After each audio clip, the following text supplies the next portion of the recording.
Bonjour à chacun, amis sudistes, vous Marseillais qui profitez 360 jours par an de ce beau soleil que le Seigneur nous a donné. Je ne sais pas pour vous, mais rien que l'idée d'habiter dans le nord de la France, ça me donne des frissons. Bref, le soleil du sud, celui qui nous donne ces beaux oliviers, qui nous donne ce beau climat, qui nous donne également une certaine sécheresse. Et finalement, pour venir à notre pensée du jour et à l'écriture, nous trouvons ce duo dans l'écriture en ce qui concerne le soleil. D'un côté, soleil qui est éprouvant.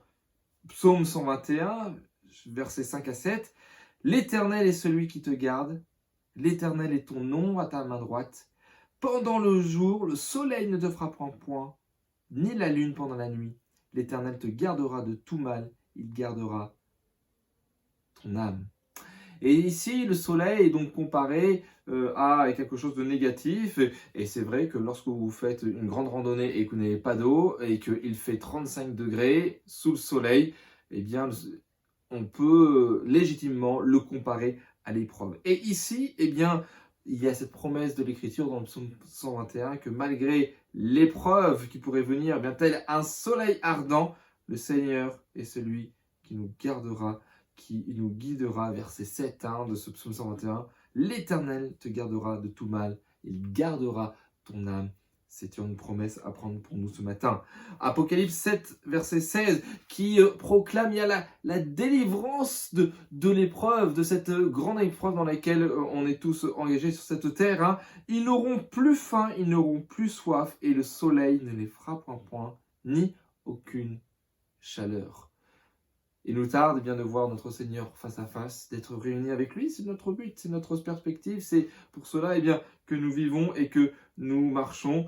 Si cette vie est caractérisée par une soif spirituelle qui n'est pas complètement étanchée, nous n'avons que les arts de l'esprit, le Seigneur nous promet son paradis, son ciel de gloire, d'être réunis d'une manière complète et parfaite avec lui, bien loin des désastres de cette terre et du péché qui y règne.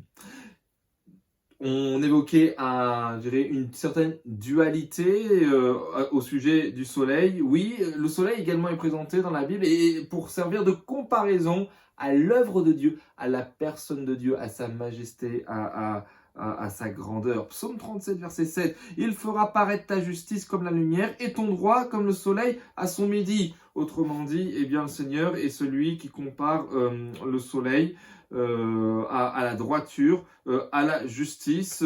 Si le soleil se lève tous les jours à son midi, il prendra ton défense, il te fera justice et il te fera ton droit. Et d'ailleurs, il l'a fait dans la personne de Jésus-Christ, qui est comparé au soleil également, en Malachie chapitre 4, verset 2. « Mais pour vous qui craignez mon nom, dit l'Éternel, se lèvera le soleil de la justice, et la guérison sera sous ses ailes. » Oui, c'est la personne de Jésus-Christ qui guérit nos âmes, guérit nos blessures, qui apporte la paix, qui nous justifie, qui nous rend justes, qui nous devant le Seigneur. Oui, nous sommes déclarés justes à cause du Seigneur. Psaume 84, verset 11. « Car l'Éternel est un soleil et un bouclier. » Il est personnifié ici. L'Éternel donne la grâce et la gloire. Il ne refuse aucun bien à ceux qui marchent dans l'intégrité.